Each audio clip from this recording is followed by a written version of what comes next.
Welcome to Alternate Ending, where we're discovering good movies, one bad movie at a time. I am your host, Tim Brayton. I have with me a couple of guests who are very familiar voices if you've been listening to these monthly preview episodes. I have first Brian Fowler. How are you doing today, Brian? I'm doing good, Tim. Thank you.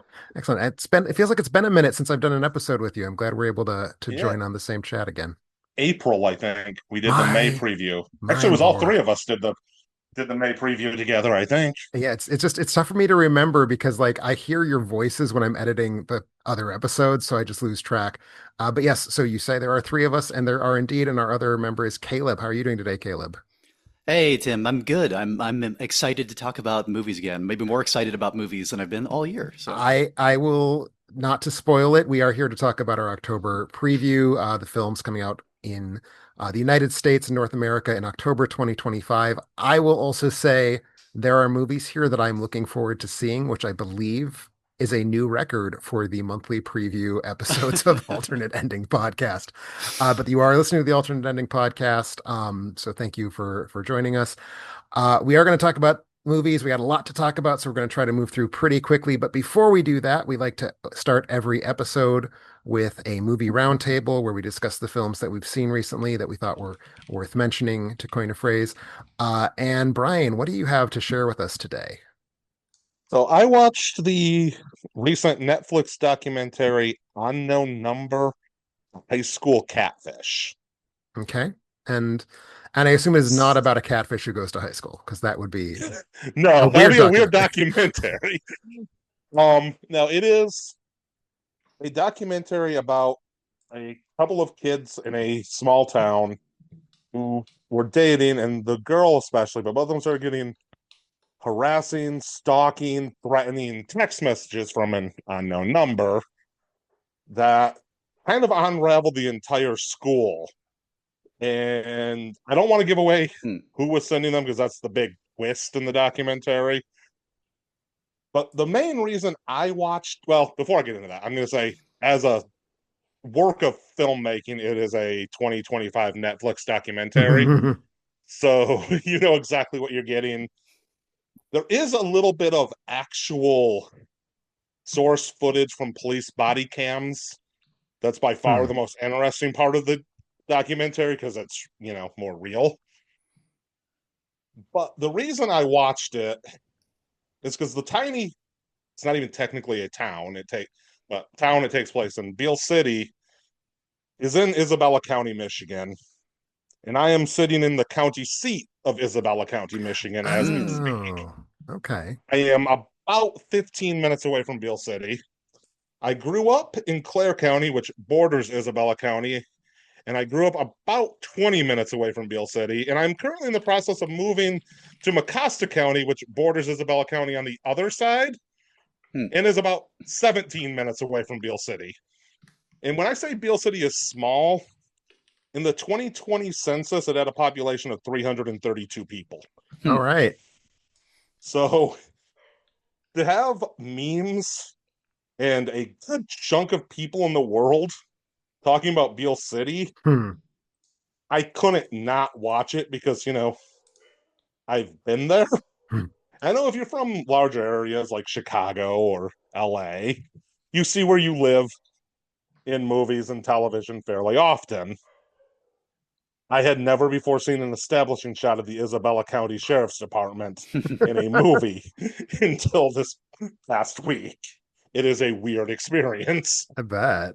Otherwise, the story is in itself is twisty and depressing as fuck. But again, it is a 2025 Netflix documentary, so you could probably watch it with your eyes closed and pick up 99% of it. Yeah, but if you watch it with your eyes closed, you would miss the establishing shot, which I feel at this point Well, is primarily why I'm interested in the film at this point. So, yeah, I don't know that I recommend it in general, but for me, it was too close to home not to oh, watch. absolutely. I didn't end up even putting a star rating on it on Letterboxd because I have no idea what to do with that. Mhm. It is like the literal definition of too close to home. Sure. Is this a story that had like come onto your radar prior to the Netflix film, or is Surprisingly to me, no. Which it got I found out later it got national news coverage, and I know people who live in Beale City, and yet I had not heard about it at all until the documentary started coming across, and it's like, what do you mean there's a documentary in Beale Hmm. City? Huh. There's a Catholic Is church and a school in Beale City, and that's it. is that a sign that has just produced so many of these true crime documentaries at this point in recent years that they're really like scouring even the lesser known and more obscure Well, like I said, incidents this from true? did get national attention. They like there's some clips in the documentary of news stations across the country talking about it, Hmm. and it is a wild story by the time it gets to its big reveal, which is the reason why it got so much attention. But it's just it's not a town that I would have ever thought would be mentioned in anything ever. Hmm. Hmm. Okay. But so a cool personal connection, but you would say in general the rest of us are probably Yeah, safe giving this one a unless skip. if you're into true crime documentaries and that aren't murder, probably a fun enough watch or listen. But otherwise, yeah, I don't think there's a strong reason to watch it instead of finding an article and reading it about it and going, "Holy shit, that really happened." Okay. That's good to know. Well, I enjoy that you had that experience of seeing a place you knew on screen. That's always very psychologically discombobulating in a way that I enjoy, at least. What about you, Caleb? What did you check out this week? So I was thinking about doing the latest Stephen King movie, The Long Walk, but I knew that Brian and Mandy in particular also have extremely strong feelings about the book, which I'm a fan of as well. So I'm going to hold off on that one for the minute, letting everybody collect their thoughts and talk about one of my prior most anticipated trailers, I think, in probably the last month's preview for Twinless, unless Twinless was shown much earlier or originally scheduled for an earlier time this year. This is the second feature by director, writer, star, producer James Sweeney. I've not seen his first straight up from 2019, but I'm probably going to check it out now on the strength of Twinless. And I'll say off the bat that, well, one, I made certain predictions and speculations and comparisons about the trailer before, which were in large part in going in the right direction about big reveals in this movie. And this is a movie that is almost impossible to talk about in any meaningful way without talking about some significant turns that it takes, one of which is at by the time of the delayed title, which I want to say was maybe 20 minutes into the movie, 20 to 30 minutes in, we get the delayed title, and it drastically shifts your perspective on all the events that have occurred up to that point. So, with that in mind, if people want to try and avoid any talk about this film whatsoever, I would say, maybe skip ahead of my next couple minutes here, brief talk about this movie. But I'm not going to go beyond things that I think I had already kind of gathered myself from the trailer before seeing it, and that were kind of confirmed, if that makes sense. So this is a movie that begins ostensibly about Roman, played by Dylan O'Brien, who is best known for the Maze Runner movies, probably, and I think also the voice of Bumblebee in Transformers Bumblebee. He is grieving the loss of his identical twin, Rocky, in a car accident, and he goes to this support group for twinless twins, and there he meets Dennis, who is played by James Sweeney, the director, writer, producer of the movie, and everything. And we learn pretty quickly that Dennis is gay, that Roman's dead twin Rocky was also gay, and both of them are in this similar state of grieving and dealing with this really unique loss that other people aren't really equipped to understand, not having had a twin and had that close connection. And they sort of very quickly become best friends in this city, which Dennis is new to, or sorry, this is going to get confusing with the names for a reason I'll say in a minute, but which Roman is new to, because this was where his brother lived and he came to settle the affairs. And so our two leads here become entangled in a very close friendship romance, sort of like doing everything together, going out to get groceries together, because they're finding even the mundane acts of life feel so difficult without their twin, things that they were accompanied to. Then we get the title of the movie about, like I said, 20 to 30 minutes in, and we do a flash, not a flashback, but a moving back to Dennis's earlier perspective. And we find out, again, skip ahead here for people who don't want to know, we find out that Dennis did not, in fact, have a twin at all, that he has made up a twin entirely in an entire life story between the two of them, and that he, in fact, briefly hooked up with Rocky, the dead twin of Roman, and fell passionately in love with him over the course of a one-night stand, and then very quickly had his heart broken and was in a direct but not morally culpable necessarily way responsible for the death of Rocky, and then and has sort of then fixated himself as in a stalker attachment and massive web of lies into Roman's life. And this is sort of the inciting point of the movie, and then we proceed to have the vast bulk of the film after there, and it goes in such complicated and messy and fascinating relational directions that refuse, even though it is very funny at all times. This is a comedy, I should say. This is a very dark comedy, but I think pretty sharply funny when it wants to be, when it has those moments in between. It is not like a laugh a minute movie. This is not going to be your second Naked Gun fix of the late summer by any means. But it is willing to go places with these character relationships that I cannot say that I had seen in a movie in exactly this configuration or anything even close to it. I think from the trailer, I had compared it to maybe feeling like a gay single white female thing might be going on at some point, and that is only at the most superficial level.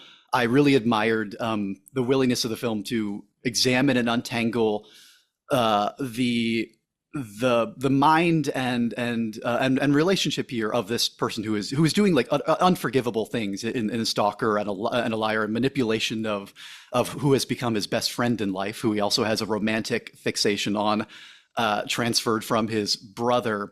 The film doesn't shy away from any of that. It is, and I really have to say that Dylan O'Brien playing the other two twins, the two twins in this. Of all them, we've had multiple turns this year of a star playing two completely different characters in a movie, doing like a big transformation of personality. I know there've been at least 4 that I've seen, and Robert Pattinson comes to mind for Bong Joon-ho's film earlier this year. This was maybe of all of them the one that has impressed me most so far. O'Brien was not really on my radar besides sort of like having half watched the Maze Runner movies in the background while doing chores or something at some point. I was not really focused or paying attention or caring, but I will be very much paying attention to his career from this point forward, and to James Sweeney's, who I think just does a tremendous job with it. It's an interesting movie. It's a funny one. It's a strange one. I don't know that it's by any means like an instant classic or anything. I have complaints about some of the pacing issues near the end, and it's not maybe the most adventurous thing cinematically, but I have to highly recommend it for being unlike anything else I've seen in a long time, and funny, strange, and disturbing. Okay. Yeah, I was not prepared when you said that it was a comedy. That felt like as big of a twist as anything else. Yeah. Yeah, it has not really been on my radar, but I'm glad to hear that it met your expectations. So I'll be sure to keep that as don't forget that it exists moving forward. So thank you for that. And I assume, Brian, have you seen this movie? I have not seen it, no. Cool. Excellent. Well, thank you both for sharing that. I will be bringing to the table, as I usually do, a Patreon request. This is a film I watched at the request of Christophe Romain, who assigned me a film that I sort of have known existed, although I didn't know anything about it. This is the Hong Kong Japanese co-production Away with Words. It's spelled away, AWAY, as one word, so it's a pun going on there. And this is, insofar as people know what this is at all, it is certainly best known as the directorial debut, I believe in any capacity at all, the directorial debut of Christopher Doyle, who is certainly, I think, best known for his work as cinematographer for the kind of core films of Wong Kar-wai. In the Mood for Love and Chungking Express, especially, which came out around this. I think those two films bookend this one. In fact, I think Chungking Express comes out before this. In the Mood for Love comes out after this. And a few years after this, they had a bit of a falling out, and I don't Mm. think anyone quite knows why that falling out happened, although I also think people have speculated it is related to Doyle's attempt to break out as a director in his own right. Not his first thing I have seen as a director. I had also seen his contribution to the anthology film Paris Je t'aime, and I found that to be a very cumbersome and strange and bad piece of cinema that was quite beautiful. And I'm not Mm. going to say that's exactly the response I had to Away with Words. I think that it is, on balance, a good thing, but I think that it is certainly a very peculiar thing. I think that it is clearly the work of a cinematographer who perhaps doesn't know how to care about story, perhaps just doesn't care to care about story. Um, so if I were to tell you that this is a film in which three people meet in Hong Kong, and Mm. one of them is a Japanese tourist named Takashi, played by Tadanobu Asano, who is a somewhat well-known Japanese actor. So he's come to Hong Kong just to see the sights and get into a new place in the world. And he strikes up a friendship with a guy named Kevin, who is played by Kevin Sherlock in what I believe to be his only work of acting, the owner of a gay bar who also is either amnesiac or just doesn't want to talk about his past, but is clearly haunted by it. And then on top of this, there is a local, an actual resident of Hong Kong named Susie, played by Mavis Su. And the three of these characters kind of come together more or less at the gay bar, but sort of in the sphere of the world around the gay bar. Uh, and it's primarily about Takashi, the Japanese tourist, as he gets to enjoy the company of these new friends and also um, begins kind of reflecting on his life and how he got to this point. So it's full of a bunch of flashbacks, which contrast with Kevin, who doesn't remember his past. So you have this kind of very nostalgic versus this very anti-nostalgic tension between these two characters. And the title is in reference to the fact that none of them really speak the same language. They can all kind of triangulate their way into English, but Kevin is the only one who speaks it well. And the other two like can't speak each other's native languages whatsoever. Mm. So it's kind of about how these friendships form without language needing to bind these three characters together. So it's Away with Words because we don't need them. Um, and if I were to say that that's what the plot is about, I think it would seem like it's much more of a sort of sensitive character drama than what it really is, which is just kind of like a tour through vibes. Um, Christopher Doyle is someone who certainly has spent a lot of time filming the great cities of East Asia, and a lot of the movie is just him kind of finding different places in Hong Kong that are interesting and just setting up a camera and watching the actors kind of meander around in this space.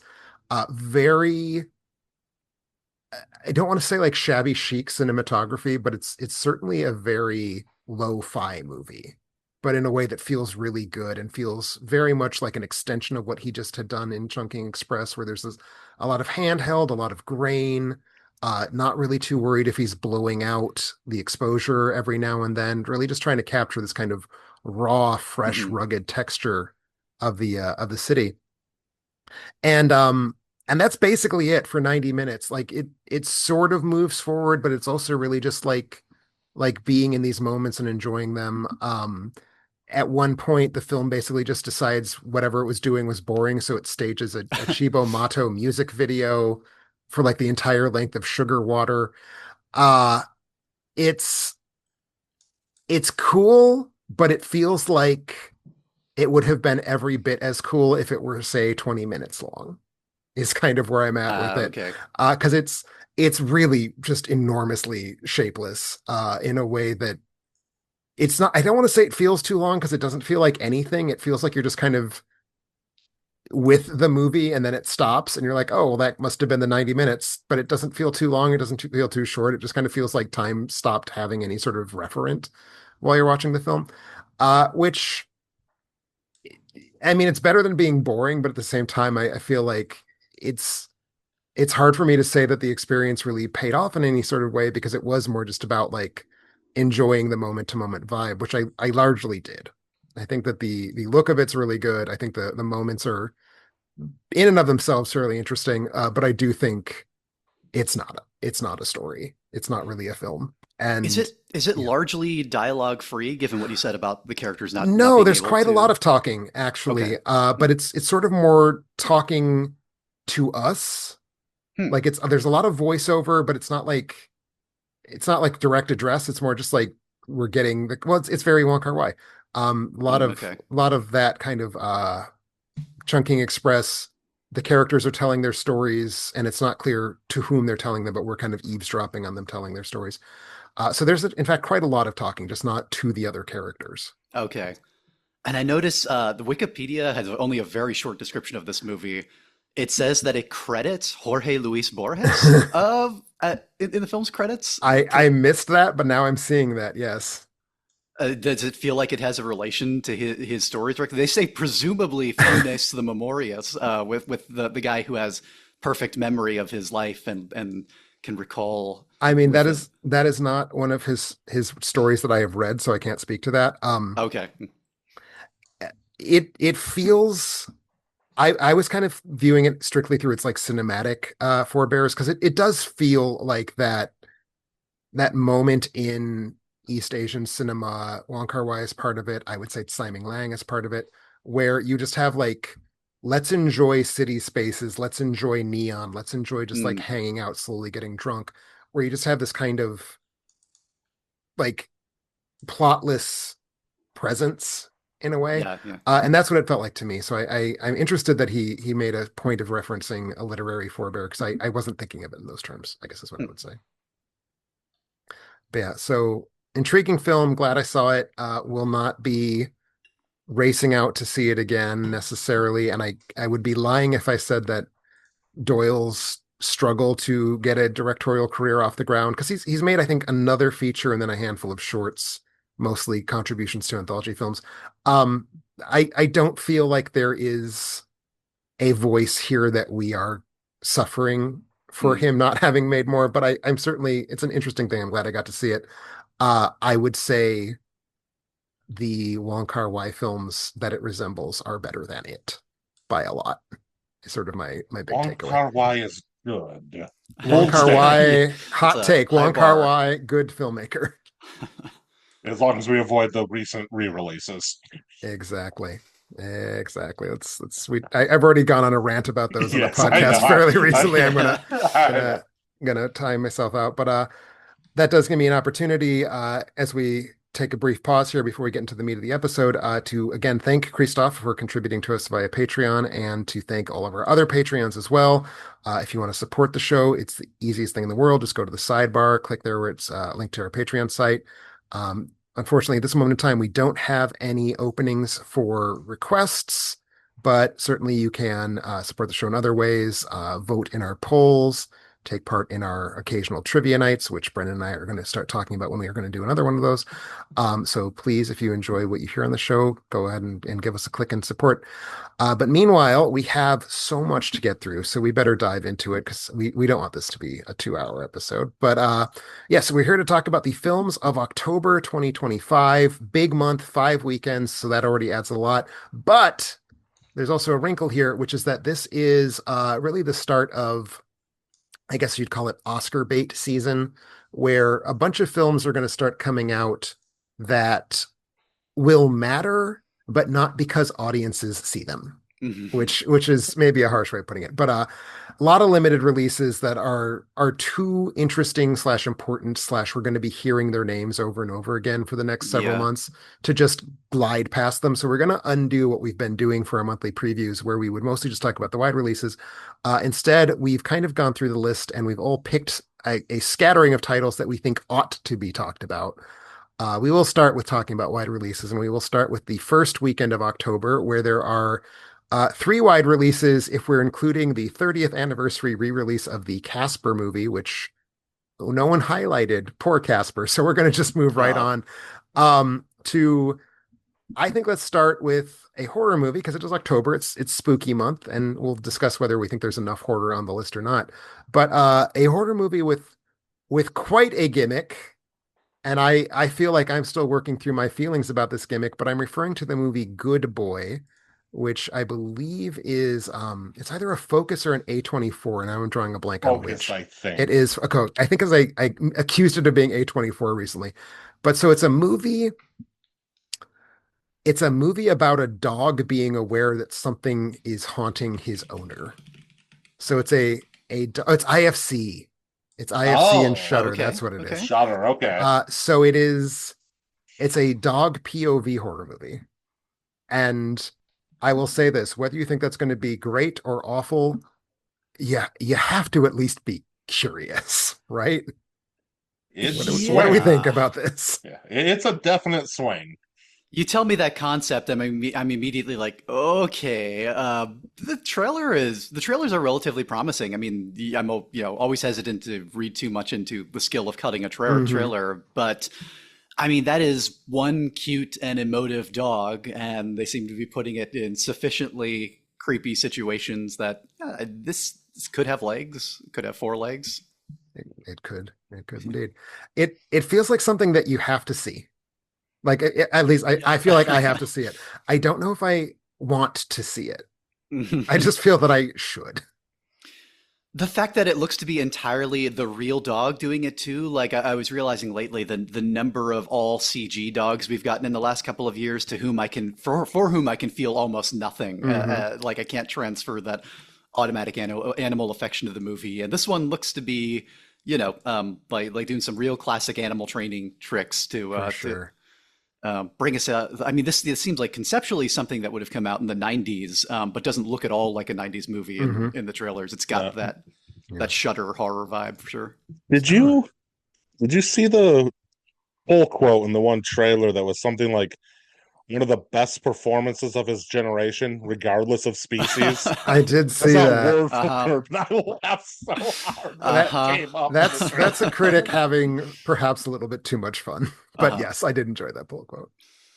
So I don't Well, know. if he's half as good as the dog in oh god, now I'm gonna blank. Oh, the French trial film from the other year. Anatomy of a Murder? Anatomy of a yes, thank you. Anatomy of a Fall. Yeah. Of a Fall, yeah, not of a murder. Yes. Yeah. Yeah. I was close. Yeah. And then Um, oh, go ahead. I was just gonna say, what if it's as good as the cat actor that was in the remake of Pet Cemetery a few years ago? That was a really good cat. Mm. It That was. that was like that cat was easily the best part of that movie, I thought. So we do have another wide release that I don't have nearly as much personal in. It is worth mentioning, I think, that it is the first film directed by a Safdie. I Mm. believe each of the Safdie brothers has a movie coming out, not with the other. This is the Benny Safdie movie. I will say right off that although I don't love the Safdies generally, I think Josh is the Safdie I like more. So there's that. But this is a biopic of a mixed martial arts star, and he is played. His name is Mark Kerr, and he's played by Dwayne Johnson. And I will say that my immediate response to this is that it's just fucking the fuck out of my head to see Dwayne Johnson with makeup and hair. Oh, it is so weird because Yeah. he kind of looks like Dwayne Johnson. It changes it not enough that you can't recognize him, but he also kind of looks like Mark Kerr. And it's like face mash things like on, we take two people's hmm pictures and the computer matches them together into one person. Yeah. But It's uncanny. early reactions on Johnson's performance have been really positive, like Oscar Okay. buzz positive. Really? It's a clear Oscar. Like it's one of those movies that both the release date and the topic are like, if it gets an Oscar nomination, then everyone's excited, but if it doesn't, nobody's embarrassed. Yeah, it definitely feels like this is Johnson's first real push to try to get into that. Yeah. I assume he's going to Discussion. try to get the nomination and then not get the win, so then he can play the overdue narrative to get a win for Moana, the live action remake. Really? But Is the that No. one- There's The going one to be a thing live was- action Moana that he's in. Yes. Yeah, I He- just but- can't imagine in what universe he would be in contention for. No, the of course okay, thing not. that's okay. just I find so weird about this though is Mark Kerr is only like 4 or 5 years older Hmm. than Johnson. So you got Johnson in his early 50s. Yeah, yeah. And assuming this is covering his MMA career mostly, that was Mark Kerr's 30s. He looks Okay. really old for the part. It's like But he had his first Valtudo fight when he was 30. He had his last fight in, I think, Pride when he was 40. Okay. So, like, I feel like they probably should have went younger, except I'm Hmm. assuming Johnson and his ex-wife are producing this. I and he mean, also, yeah. oh, sorry, Tim. Go ahead. No, it feels like it has to be at least partially a vanity play for Johnson for sure. But yeah, go Yeah, ahead, the Dylan. vanity play, plus how many people have that physique in Hollywood, like that you could just pull off and into a role like this to Speaking of, have you seen him recently? in the trailer for this, but you mean No, in no, otherwise? like Dwayne Johnson's down looks like 80 pounds. Oh, Wow. I guess yes, he's yeah, playing yeah, a 70-year-old man in his next movie.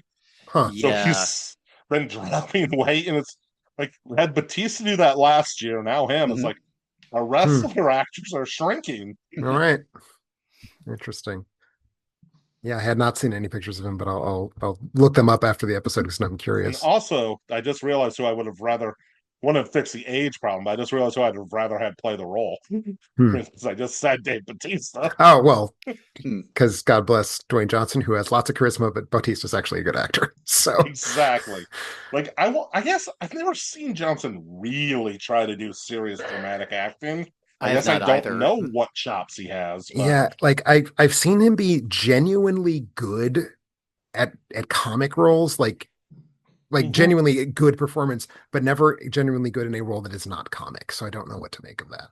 Yeah, I guess I'm I'm interested in it. I don't know if it's going to be good, but I am interested in it. I'm for sure interested. I feel like interested, but I don't know if it's going to be good describes a lot of the films we're going to be talking about. But It is Oscar Mhm. season. it is Oscar season. But let's go ahead and take a quick tour through some of the limited releases. We each picked out one for this week that we kind of wanted to foreground. I'll just quickly mention mine because there's not really much that I want to talk about. But it's the film is Anemone. And the main reason that I'm interested is that it is the return after some years away from screen acting of Daniel Day-Lewis. And 8 years. Jesus Christ, it's Phantom Thread was Phantom Thread. 2017. Yes. Balls.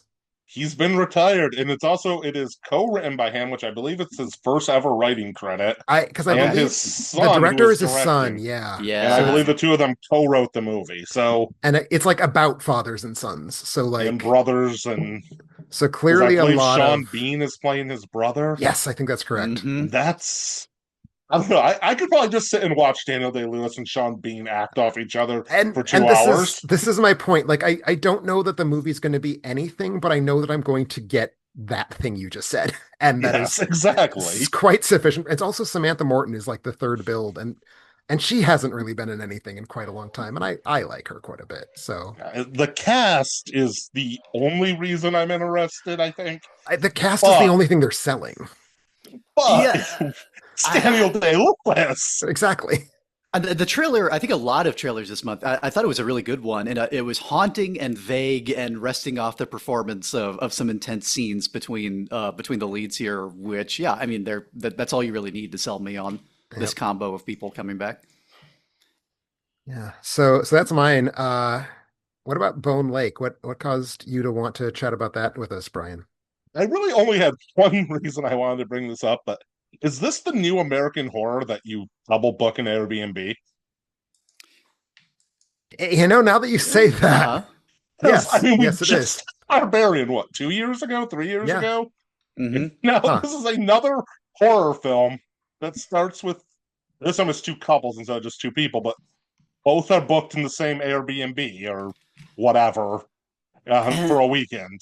And while I can't name one off the top of my head, it feels like we've had a lot of horror movies recently about two couples with sexual tension overlapping between the two of them, and one of them drawing the other into a somehow horrifying open relationship scenario. Mhm. That's been percolating a lot in the last few years, and on TV too, I guess, with White Lotus. Yeah, it's like I don't even know if I want to see this. I just wanted to highlight that that's apparently the new thing people must be afraid of. Well, you know, horror reflects society as we lived in it Mhm. 4 years ago, I guess. like when there's lots of coyotes running around, I guess, for one of the unmentioned limited I releases. I will this say month. that I am a little likely to see coyotes just because, like, I don't know. I have a good track record with watching movies that have coyotes in them.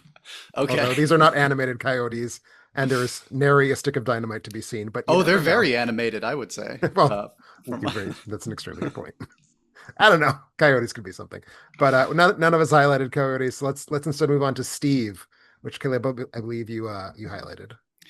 Yeah, I'm interested in this predominantly because it's by Tim Mylance, who I shot out beginning of this year, or yeah, probably like January, February for Small Things Like These, which I really enjoyed.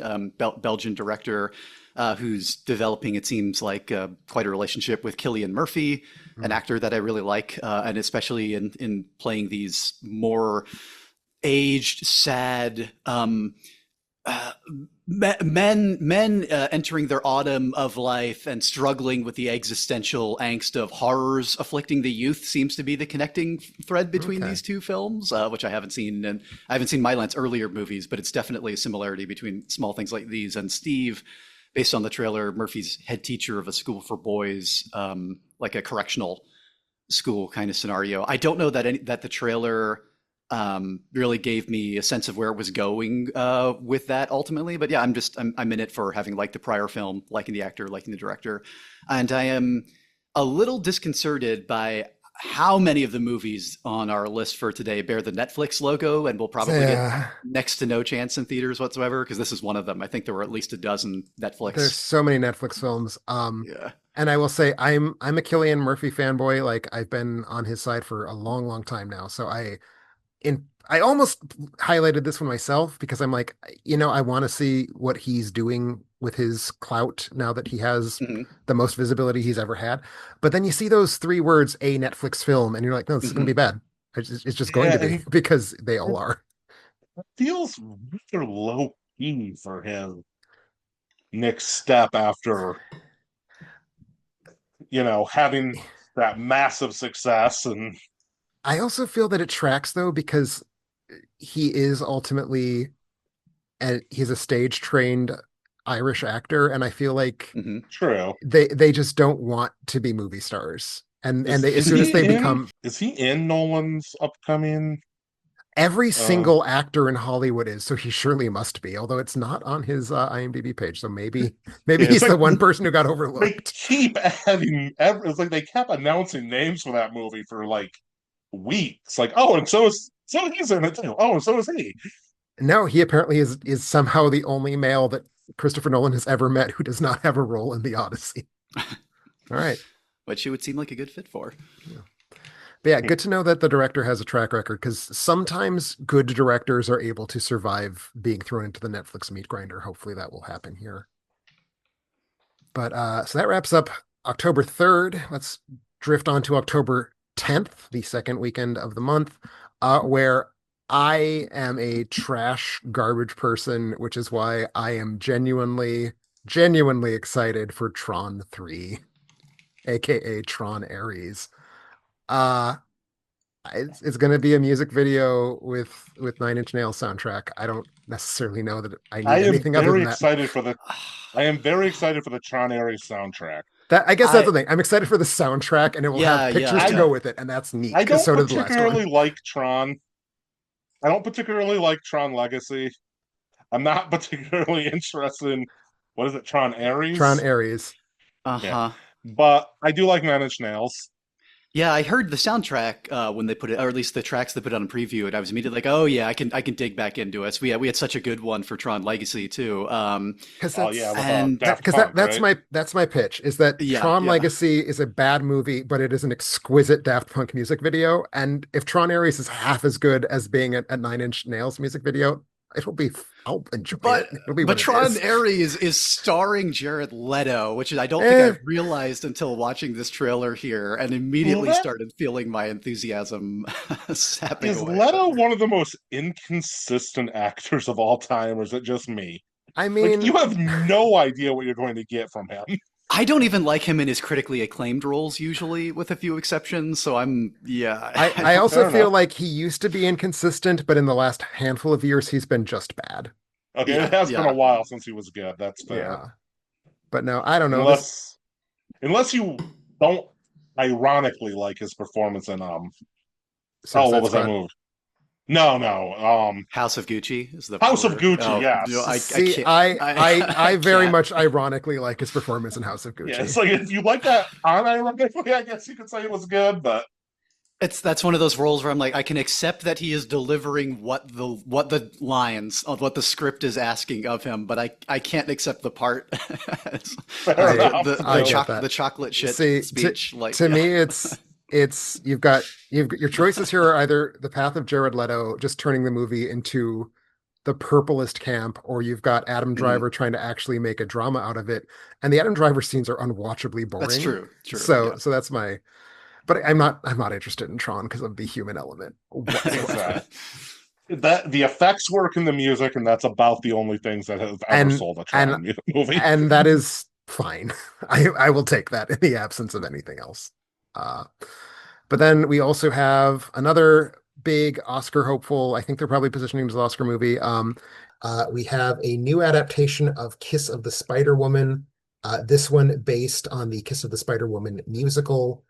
Uh, I don't know. I don't know that I have thoughts about this other than that it exists. Do either of you guys have I feelings? I have a couple of feelings. One is I am so glad that we are marketing musicals as musicals again. Yes. Thank Thank God. you, Wicked. I wanted to And stand up and cheer when they started singing and dancing. two, my other thought on this was I did not know this was coming out until I watched the trailer when you sent the link with the movies. Mhm. I am so damn excited for this. This looks fantastic. Over the top, ridiculous. I can't wait to see it. That's how I felt about the trailer and how I've been feeling about it until just at this moment I was like, okay, who is Bill Condon? See, that's The what it is. director, That's where I'm at. writer. And then I looked at Bill Condon's career and I'm like, oh no, I, oh I no. like Dreamgirls. Beauty and the I am Beast live holding action. no, Jesus I am Christ. holding to I like Dreamgirls Uh-huh. and that the Disney live action movies are not really a director's medium. The Twilight Saga, Breaking Dawn, Part 1 and Part 2. To Did I be mention I like fair, Dreamgirls? to be fair, that is, I would say, the closest any of the Twilight films come to having a pulse is Twilight Breaking Dawn 2. Sure, it has a pulse. I'll give it that. But yeah, that's where I'm at, is like Bill Condon is I just don't think he's good. He came out of the gate with Gods and Monsters, which I think is still Mhm. his best film, and it's okay. I don't think it's great. He directed Gods and He directed Gods and Monsters. Monsters, yeah. I did not realize that. Okay, so there's two movies I like. Yeah. Mr. And Holmes is okay. Mr. Holmes It is was fine. fine. It's fine. Yeah. I wouldn't say it's anything I better than don't think fine. I saw that. Was that the Ian McKellen? Yeah, Yes. it's Sherlock Okay, Holmes is yeah. very old, but it's nothing that it's not what you want old Sherlock Holmes the movie to be. It's like Sherlock Holmes is old, and because Mhm. he's old, his brain is soft. The end. It's like, Oh. oh, No. that's not old Holmes at all. That's very sad. Also, So. Kiss of the Spider Woman is the third thing I've seen a trailer for in the past month. As maybe wonder if Diego Luna is going to comfortably slide into an Andor career for a little bit here because he seems to be playing a musical version of his character from Andor, the only good, unabashedly good Star Wars thing to come out of the last, 18 to 20 years. Yeah, But, I've still not seen Andor, so I Neither have can't I. speak to that. Honestly, Rise of Skywalker killed all my interest in Star Wars. Pretty much, it killed off what little interest had survived Solo for me. yeah. Yeah, that's fair. After Hustlers, I found a very new appreciation for Jennifer Lopez, who I Yes, believe is yeah, playing yeah. the female lead in this. She is. And yeah, So- Hustlers was so much fun. I'm excited for this, which I did not know it was coming until literally I watched the trailer off the link. But I knew this it was looks good. I knew it was in production. I didn't realize it had been dated until I saw it on the list. So yeah. Mhm. And in principle, I want musicals to succeed, so I will be checking this one out for sure. Yeah, here's hoping. We got some more limited releases. Back to that beautiful, beautiful phrase, the cellar door of the modern age, a Netflix film. We have A House of Dynamite, which has just so many things that get my attention. It's co-stars Rebecca Ferguson and Idris Elba. Uh-huh.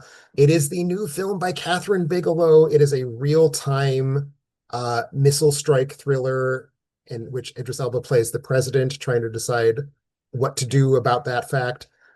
So in principle, this is a movie that checks every box for me, and then along comes Netflix and just erases all the fucking Uh, boxes. yeah, I had that same basic reaction watching it. It's like it appears to be almost like a political or bureaucratic procedural on how to handle a missile attack on America Yeah, the whole with trailer is scenes of NORAD, right? Like just Mhm. two leads I absolutely love as actors, and it's Catherine Bigelow. And it's like, this looks really good. This looks, why is it Netflix? It's exactly the thing. And like, there was a film some years ago. It was called Eye in the Sky, starring Helen Mirren, which is also Oh, basically like a uh-huh. real-time thriller about dealing with military bureaucracy. And like, I loved that, and I've been looking to scratch that itch. And I hope this movie scratches that itch. But also, Netflix. it's like, hey, Catherine Bigelow's always been a good visual filmmaker, going all the way back to at least Point Break. I mean, And she knows her way around a camera for sure. But I also feel like what has made her last few movies good is they're dirty. Like Hurt Locker and Zero Dark 30 are like dirty yes, films. And this is going to and be a Netflix shiny doesn't. film. Yeah, Netflix Mhm. doesn't do things that look dirty, even when they should. The Netflix They sure made a knows. Texas. Oh, go Oh, ahead. go ahead. I was gonna say they made a Texas Chainsaw Massacre entry that isn't dirty looking. I That is mean, Oh very God, true. that's yeah, that's completely against the point. They sure know how to use Sagan lines from his mode of death speech for an automatic trailer win. I feel like a lot of play recently out of Cosmos lines. I don't know if there was something with the licensing recently that allowed that to happen, but I mean they successfully gave me chills. That's a good speech to put over that, but No, for sure. don't know if it'll factor into the film at all. which Yeah. and again, it's Netflix, so I don't know how even limited of the limited release is before it'll be on Oh, I mean, Weekend. yeah, a like weekend in LA only, a maybe. weekend. It has to be in a couple big cities, but certainly nowhere that you or I will be, Brian. So, Yeah, but I will probably end up watching this on Netflix before the year's I mean, over for sure, for because it's sure. Catherine Bigelow, Idris Elba, Rebecca Ferguson. It, Exactly. it's another movie that the names enough are enough to get me interested, 100%. even 100%. before the interesting plot setup. Yeah.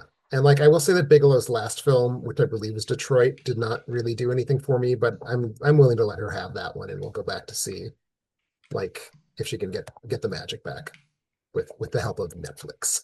But and then we also had another one that you wanted to chat about, Caleb, Urchin, which I suspect I know what the interest here is because it's interesting to me as well, but go ahead and sell us on it.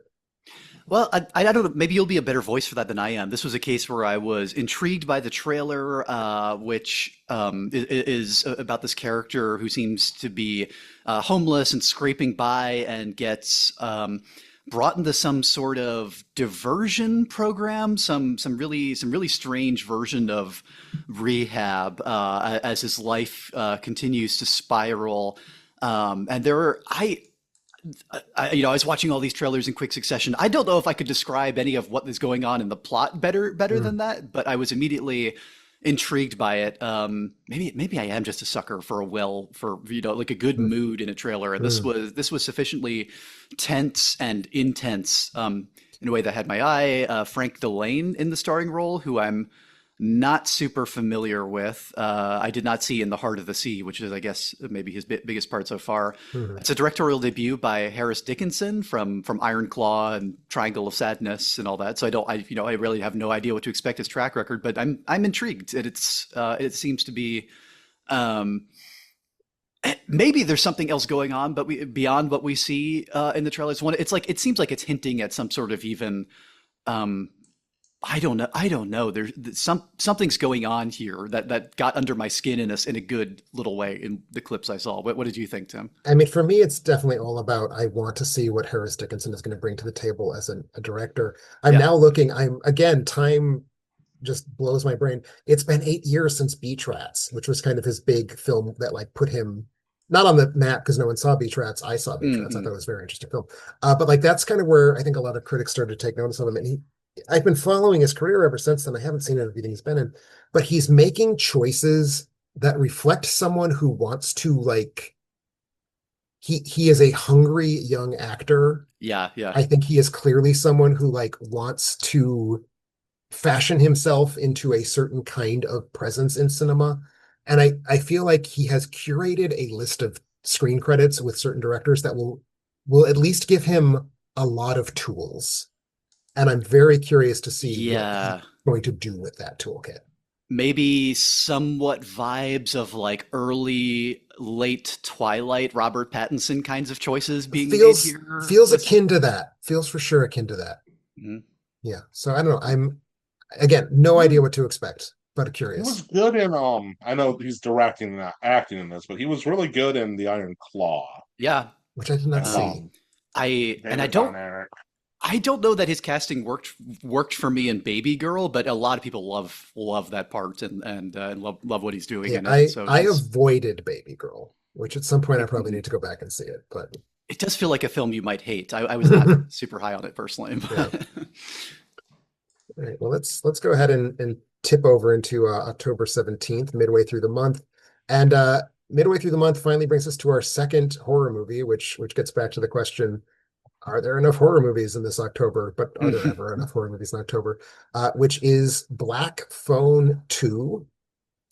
And I liked Black Phone well enough for what it was doing. I thought it was Uh-huh. effective. I will see Black Phone 2. Probably with not a I- ton of enthusiasm, but I will see it. When did it become a Nightmare on Elm Street? Yes, when did Freddy enter this universe? That I was so surprised at the trailer when it revealed itself to be Black Phone 2. I'm like, that was am I remembering wrong? That movie had no supernatural Oh component no, it definitely had whatsoever, right? supernatural elements. It sure did. Did? Okay, I thought it His was just sister was all like- in the mind of. No, his sister was psychic, and he was talking to dead people on the telephone. Oh, right. Okay. Yes. Oh, wow. I But- guess that movie slipped off my mind. And to bring the grabber back, we obviously had to do something supernatural. Okay. Right. But was it literally just copy Wes Craven's Homework? Was the best they could come up with? I mean, if they're mean- not gonna make more good, Nightmare sequels these days, maybe somebody else could have a hack at it. It has with- to be better than that last Nightmare movie. It has to be. And setting It's aside, hard not to be. it's impossible not to be. Like setting aside whether this is the direction for a Black Phone sequel to go, which it probably isn't. If you sell me, we're doing Nightmare on Elm Street and we've replaced, like, Freddy is now being played by Ethan Hawke. Yes. Yeah. That's a I'm good on board with point. that. Absolutely. Yeah. I'm on I'm board buying with what you're Ethan selling. Hawke. Actually, I was gonna say I'm on board with Ethan Hawke doing horror, and then I realized Mhm. I don't need to go that far in the sentence. I'm on board with Ethan Hawke. Pretty much covers it He was the best thing about the first film for me by far. So yeah. by far. Yeah, so like I'm not expecting a great film, but I'm expecting a good spooky time at the time of year when I want to see spooky things. So fingers crossed. I will definitely end up seeing this. I really liked the first one. I really like Ethan Hawke. I'm hit or miss on Scott Derrickson, but I am more miss than hit, but I don't think he's bad. I think I just find he doesn't make the kind of thing I want to have made. Maybe.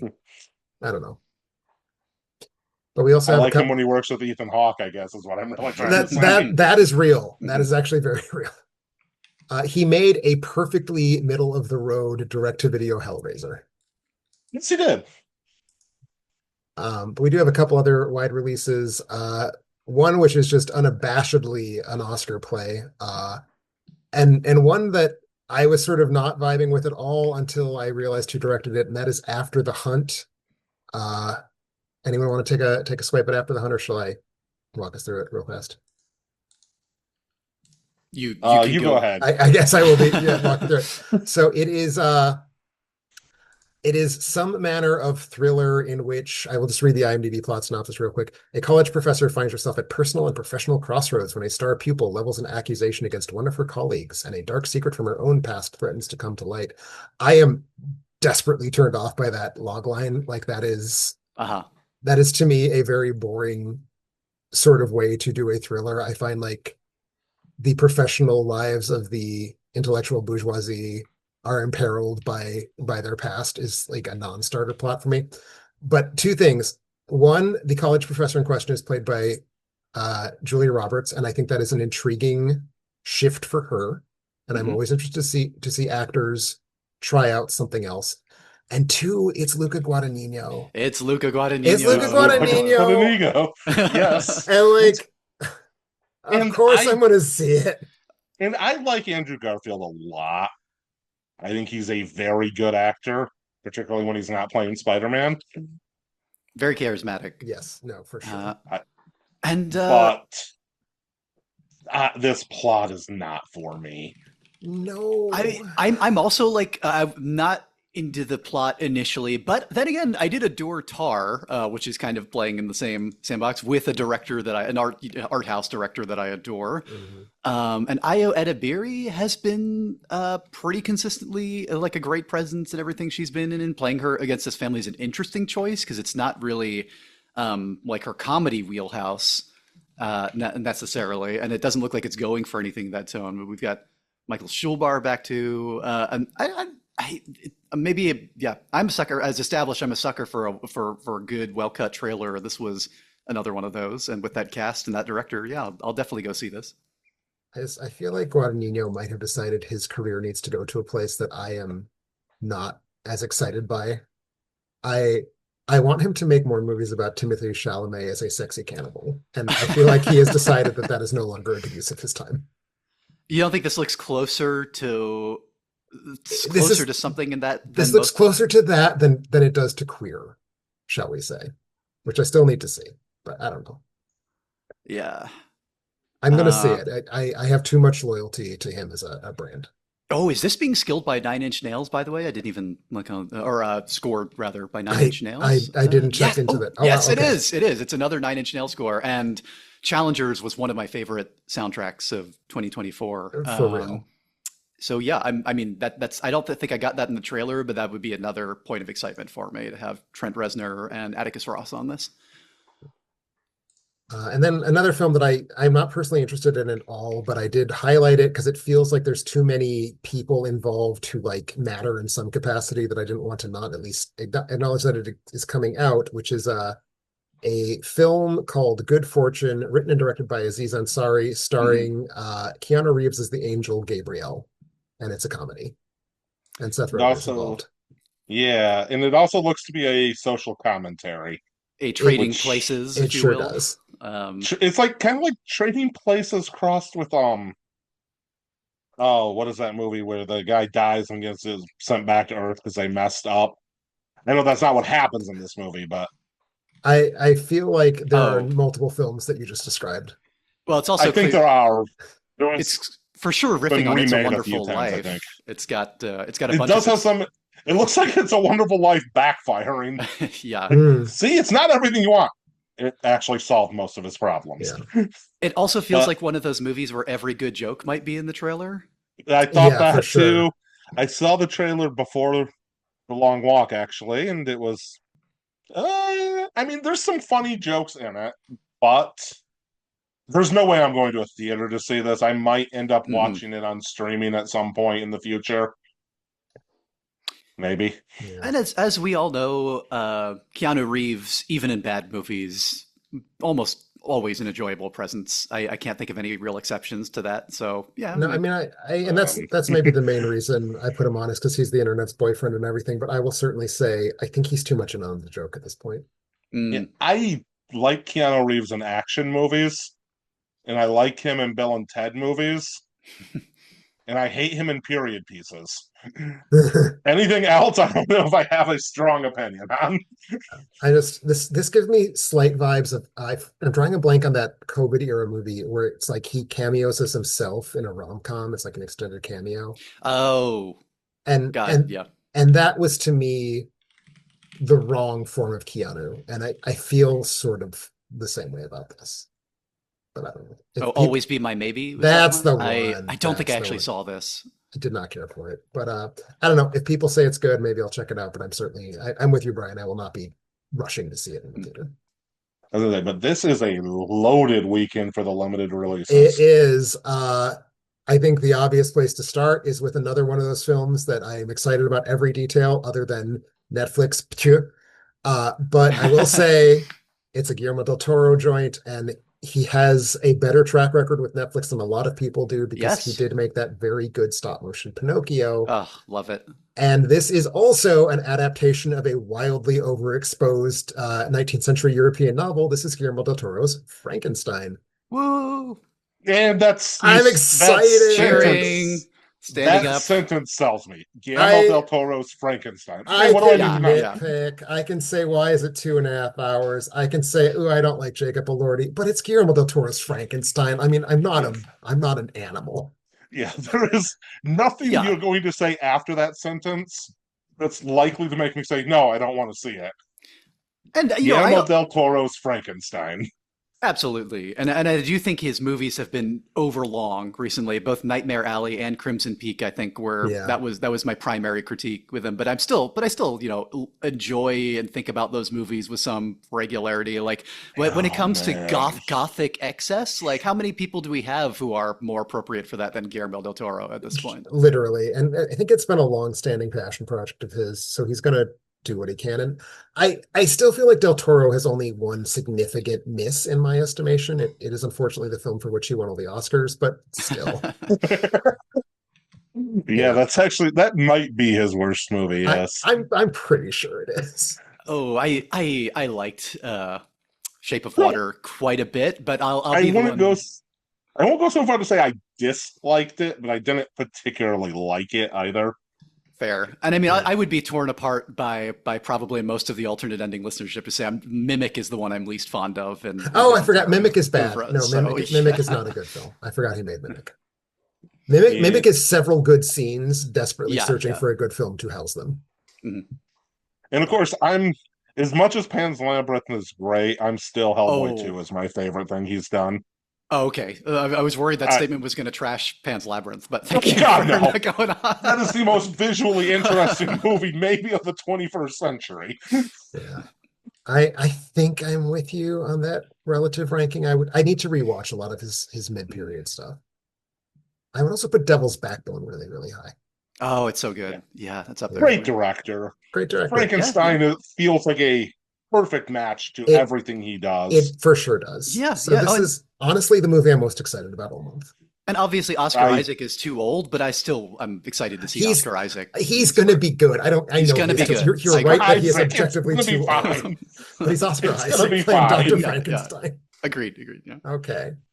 So that is the first of 3 limited releases that I'm very excited about. The other 2 much more for sort of auteur loyalty reasons, but we do have the most recent winner of the Palme d'Or is going to be making its undoubtedly small US debut this week. It Was Just an Accident, the newest film by Jafar Panahi, which is going to be in some capacity about what it means to be an Iranian filmmaker making films, even though the Iranian government has banned you from doing so. Time will tell precisely how it's about that thing, but I just have a hunch. Go ahead. We talked about this some months ago when I did my Cannes preview post with my friend Will. If you listened to that episode, we talked a little bit about this movie. We kind of glossed over it at the time, but now that it won the Palme, I'm like, well, I obviously want to see it. It's the new Panahi.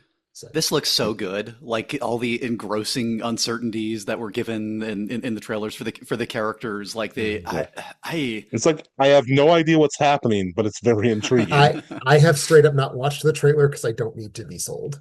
I have dug every one of his Exile movies.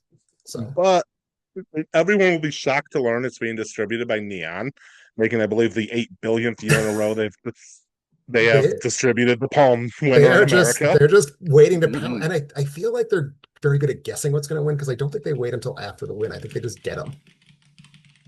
Maybe this one wasn't announced at least, so they had it until after it won. Maybe. But usually I think they already have them. Yeah.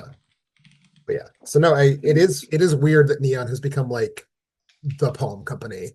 Kind of and nothing else. But no, very and of course, I liked last year's Palme winner a lot more than you did. A lot of people did. What was last year's? The vast majority of people did. Honora.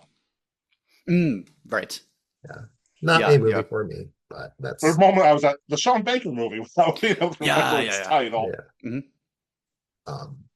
But we do have another movie that played at Cannes this year, and I remember in that same Can preview episode, I was kind of hoping that this might be one that would get some awards traction. I think ended up not really doing so. But this is The Mastermind. It is an art heist movie directed by Kelly Reichardt, and Kelly Reichardt is on the list of directors who cannot possibly come up with a concept that would turn me off of seeing her new film. I think she is maybe the most talented living American filmmaker. I'm Wow. underseen on her movies. I absolutely adore Certain Women. Mhm. Just I- such a great movie. Yeah, I need to see her most recent showing up. I still haven't gotten to, but I will for sure be catching up with that one in time to see The Mastermind whenever I get to, because But I'm just nuts about all of her movies. and I might be falling in the same trap Caleb keeps talking about with trailers are not the movie. Uh-huh. But is it Josh O'Connor? Is that his name? The Yes, lead Yes. of yes, this? Josh O'Connor. Yes. Yeah. His performance looks so damn good in Mhm. that trailer. Like, I'm willing to start throwing award nominations at him just from the trailer. Mhm. How has it been 6 years since First Cow? Wow, I'm just realizing that's the because I didn't see showing up either. So it's been 6 years since To I've be seen fair, Kelly Reichardt. First Cow didn't like hit theaters until 2020. Okay. But It- still, how's it been 5 years since First Cow? Yeah, yeah. Yeah, didn't First Cow basically end up getting swallowed by the pandemic It right did. after it opened? It did. 'Cause I know I never got around to seeing it. I need to It's catch Oh, so up on great. it. it's quite good. The worst thing I can say about First Cow is that it's thematically redundant with one of her other movies, but it's still really good. So you should see that one. You should see all her movies. I'm a fanboy, and I don't want to make this a Kelly Reichardt podcast, but I'm I a big think fucking Certain fan. Women is the only one of her movies I've seen, and I really, really should get around to others because it is I would say such a great movie. if you are someone who has even the tiniest fraction of affection for Michelle Williams as an actor, Wendy I and do. Lucy needs to be extremely high on Wendy your and list. Lucy. Well, Okay. Wendy and Lucy. Wendy Okay. I and haven't Lucy, seen it it's- either. Wendy is Michelle Williams, Lucy is her dog, and it's about a homeless woman dealing with having a dog. And it's crushingly sad, but very, very well made. Well, I'm a Bergman fan. Crushingly There- sad there is you a go. turn off. No, I feel like a Bergman fan's going to find something in Wendy and Lucy to cotton to, for sure. It's amazing. Amazing piece of naturalism. So yet Which- another one we're all excited for. Yes. So let's go ahead and shift over to October 24th. The end is in sight. A lot of wide releases, a couple that we are probably not going to talk about, but I'll just touch on them to say their names. Chainsaw Man, the movie Reze Arc. I don't even know how to pronounce that. It's a new anime film cashing in on the current trend of episodes Is of it- anime series getting Uh-huh, theatrical yeah. releases Yeah, I and was gonna making say, is it shitloads even of a money. movie? Or is it just like a handful of episodes slapped together? I think it's that. But Mhm. also the number one film And it- the weekend we're recording this is Dragon Slayer the movie 4. So Yep. And K-pop Demon Hunters just made which isn't anime, I know, but just made a Yeah. ton of money. Yeah. Despite having been out on Netflix for weeks before it hit theaters. Yep. This I almost never see any of these anime finales in theaters things. I might actually catch up with this one just because everybody I know who have like pretty good respect of their taste in manga and anime, Chainsaw Man is like high up there for Interesting. virtually The, all of them. the I first know time I nothing heard about it. the first time I heard of Chainsaw Man is when I typed it onto this sheet. Okay. So I've- yeah. yeah. I've heard of it, but literally just that's a funny title and moved on with my Okay. life, you know. It's a real bizarre concept and strange world. So Yeah, a We'll couple other movies that nobody nominated. We have Regretting You, which is the newest adaptation of a Colleen Hoover, and I gather that Colleen Hoover is like a major brand name. So if you are someone who knows who Colleen Hoover is, you're one up on me and enjoy this film. Oh God, it And ends it's with us. Josh versus- Boone oh. directed it. Oh, Josh Yeah. Boone. He's a guy who has made, New made a Mutants, movie The Fault that in I Our did not care Stars. for. Yes. Yeah, and there's then- a reason I didn't highlight this one. And then we also have a Bruce Springsteen documentary, which Mhm. I mean, I don't know. I'm actually not a very big fan of Bruce Springsteen, but it is directed by Scott Cooper, who's made some movies I like. There could be something there. I don't know. About recording Nebraska, I think. I think that's correct. But a couple films Anyway. I did highlight. One, because I am a Richard Linklater lifer, even for the films that I can just tell instantaneously from looking at the footage, this isn't going to be good. This is the movie Blue Moon. And it is essentially about Lawrence Hart being sad that Richard Rodgers left him for a younger man. And that means that his career, Lawrence Hart's career, is effectively going to be over. Because Rodgers and his new songwriting partner, Oscar Hammerstein, have just redefined American musical theater with Oklahoma, and Hart looks like a big lame loser. And it stars Ethan Hawke, who looks a lot like Lawrence Hart, and that's neat. And as I mentioned earlier, I like Ethan Hawke a lot. I like And Ethan the Hawke a music lot. is going to be good. I like I mean, Ethan it's Hawke going in to the be full films. of It's going to have so many good songs. Margaret Qualley is Margaret also Qualley's been in it. really. But I feel when Ethan Hawke is in movies directed by Richard Linklater, the results are very good. But when Richard Linklater makes stories about the theater world of the 1940s, the results are extraordinarily bad. And so I don't know what to expect. maybe it'll balance out at average. I hope so. This trailer is giving me hardcore me and Orson Welles vibes. And that is a bad movie. And yeah, Linklater's a director I like a lot, who's definitely done some stuff I don't care for. And I feel like when he swerves more towards like heartwarming storytelling is when I like him the least. But hey, we'll get to talk about him more later. So. We sure will. We are certainly not done with this gentleman.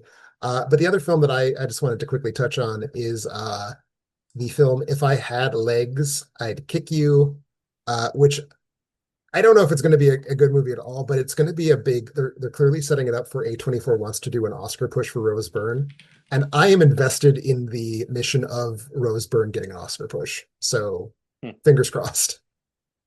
I'm a little skeptical on Conan O'Brien as a therapist. Yeah. I like him as a, talk show host and funny man, but on the other hand, that's a great title.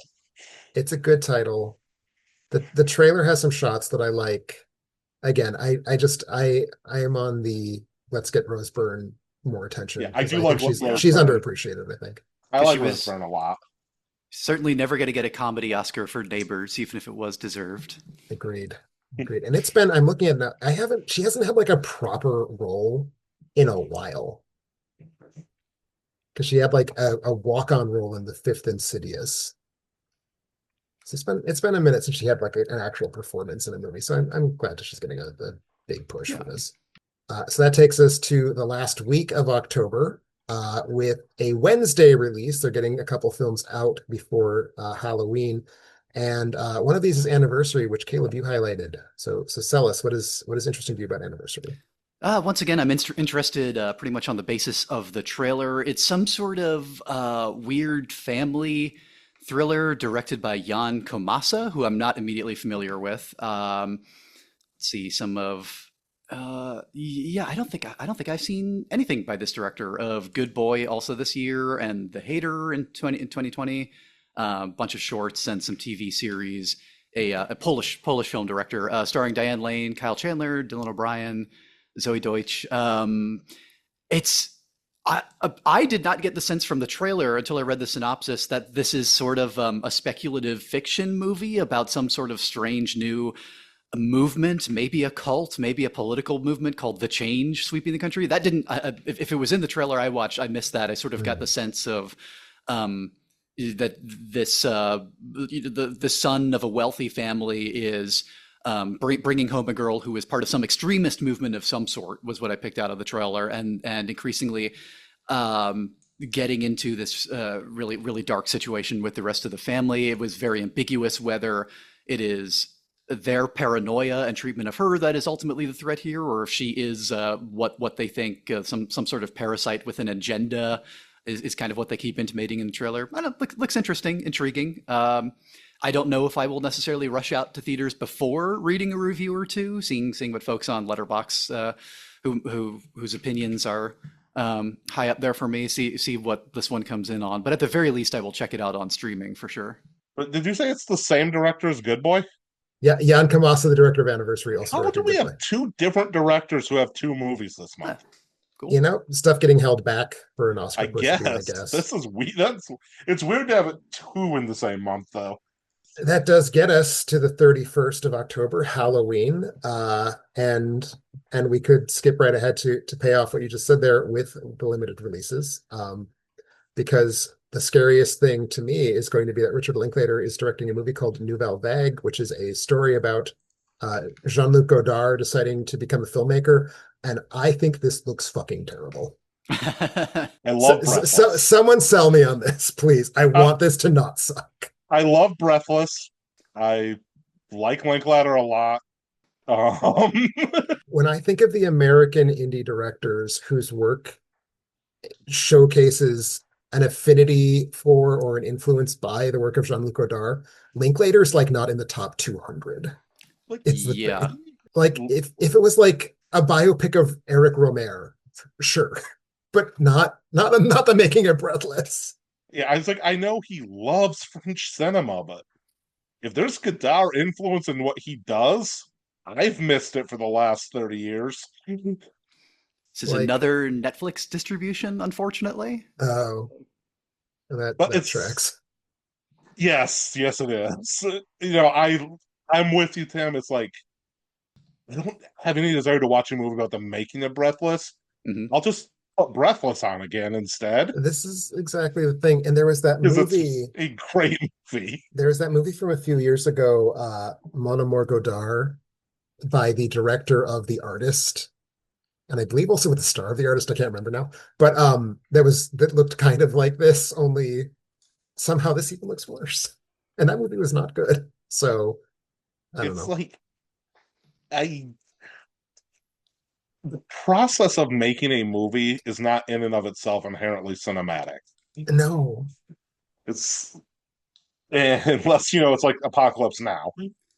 Mildly interesting trivia from Deadline. This was apparently the second highest amount ever paid for in a bidding war for a foreign language film, behind Emilia Perez. It was $4 million Netflix paid for the U.S. distribution rights. Well, at least it's sharing it's half as good good as company. Amelia Perez. We're in for a treat.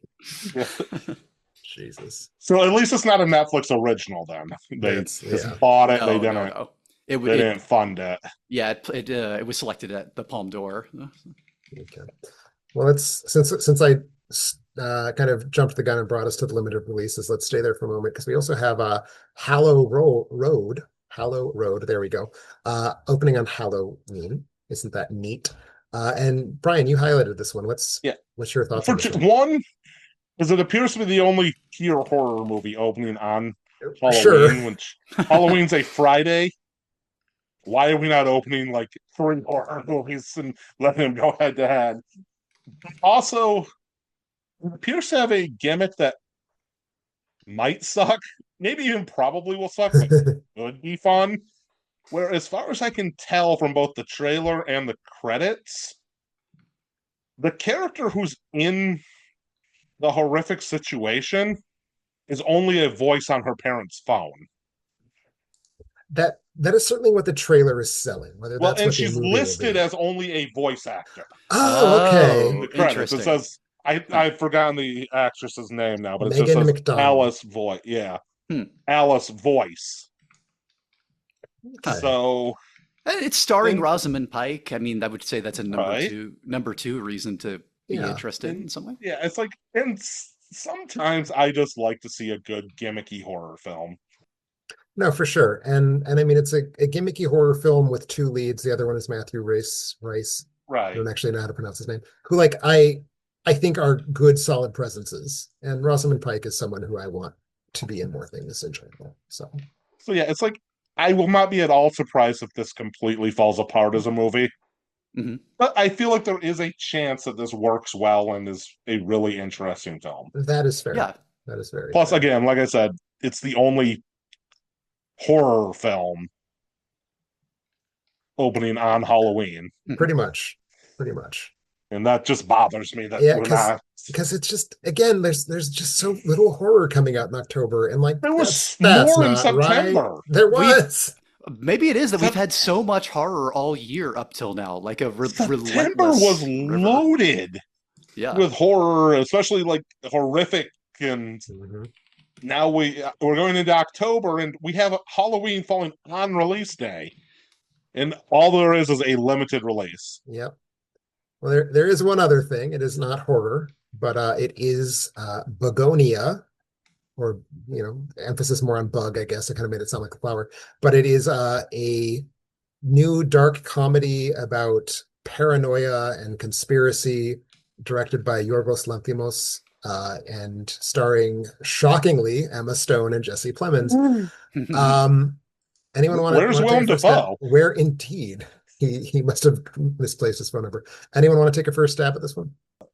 So as best as I could tell, this involves Emma Stone playing some sort of high-powered executive for an evil corporation, and she gets kidnapped by Jesse Plemons and company outside of her manse that looks remarkably like a movie from last year. What's the horror one set in the Swiss Alps involving not Mockingbird, some other what other Cuckoo. It looks remarkably like the same mansion from Cuckoo. Might be, I don't know. And then seems to be that Jesse Plemons is convinced that Emma Stone is not only an evil corporate executive, but also literally a lizard person / alien in human skin sort of thing. Like we get conspiracy theory vibes, and that they're saving the planet through her containment, and then presumably a thriller from there for her recovery efforts and her verbal jousting with Plemons in the basement, which is interesting pitch right there. And Jesse Plemons has always been fun and exciting in the last 10 years. Yeah, I like the leads. I like the leads. I mean, I feel like you hear the director and Emma Stone, and you probably know whether or not you're interested at this point. Which I naturally am after their last outing. So, and I regret to say that I am specifically I feel like this is not a pairing that I'm buying. I did not care for Poor Things, and I only kind of liked Killer, whatever it was what was the last one called? Kinds of Kindness. I feel that Lanthimos has been on a downswing, and I'm bummed out to think that. But I do think it's going to be interesting because there's always the possibility in this kind of a movie that the crazy conspiracy theorist guy is going to actually be like in the Cloverfield sequel, Cloverfield 10 Cloverfield 10 Lane. Cloverfield Lane. Yeah. I spoiled that movie for anyone who hasn't seen it in the last decade. It's old enough. You either know what happens or you don't. But yeah, I don't know. Also, it spoiled itself by calling it 10 Cloverfield Lane. Also that. But yeah, I don't know. I hope it's good. I will be seeing it. I have so much stored up goodwill for this director, but I don't know. Poor Things just felt like a misstep, and he hasn't recovered from it yet, in my mind. Poor Things might be my favorite of his movies, or that or the favorite are up there. But this is such a different sort of looking thing. Like this looks much more like a straightforward thriller, I think, than anything I've seen by him. But I also feel like if it's his kind of movie, and we definitely saw this with Kinds of Kindness, they need to sell it as something that it isn't to make any audience want to see it. Right. Did they do that with Killing of a Sacred Deer? Because that's the one this reminds me of the most conceptually. I don't remember the ad campaign for that one, honestly. Did any audience see Killing of a Sacred Deer, really? I did. But no, not really. No one else. It's like that might be why they need to sell it as something. No, I mean, I'm saying it makes sense. I'm the marketing department. I do not want to sell his movies as what they actually are. But yeah. Well, that gets us through the month of October, and I think there's so many movies. I am pleasantly surprised by how many of the films on this list I want to see. Yeah. So I'm glad that we got this chance to talk about it, because I feel like I'm sometimes a Debbie Downer. I feel like I just was a Debbie Downer about Yorgos Lanthimos. But there's a lot here. And that's not something I usually feel at the end of these. There are so many directors this month who have made movies I like or love. Mm-hmm. And all of them who aren't named Richard Linklater are doing things that look really interesting. Yeah, absolutely. And some intriguing debuts, potentially promising. It's a good mix. And the return of Daniel Day-Lewis from way back at the beginning of the month. Yep. Which is exciting. Yeah, so definitely some things that are promising here. So thank you both very, very much for chatting with me about this. Before we go, I'd like to give you both the opportunity, as we always do, to let us know if you've got any projects you want to pitch, any place we can find you on the internet. Brian, how about yourself? per usual, follow me on Letterboxd. That's about all I got. I got nothing going on beyond that. What about you, Caleb? Any new updates?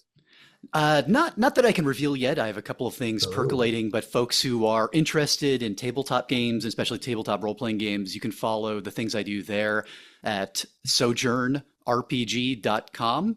And of course, my latest game I've already pitched on so many of these. People are probably sick of hearing about Let Us Build a Tower, a mythic Bronze Age adventure in Babel, which you can find at letusbuildatower.com. Excellent. And I am always, as Tim Brayton, the host and owner and whatnot of this website. Once upon a time in my life, I wrote movie reviews in print, and hopefully I'll start doing that again. I'm really behind on promises I made to people, so you should keep an eye out for those, because eventually my life will slow down a little bit. In the meantime, though, thank you all for listening. Next week, we are going to be back with a special episode for the final 5th Tuesday of the month of September. More details on that as it comes close, but for sure want to check that out. In the meantime, thank you all for listening. If you want to support the show, be sure to click on Patreon, and we will talk to you next time.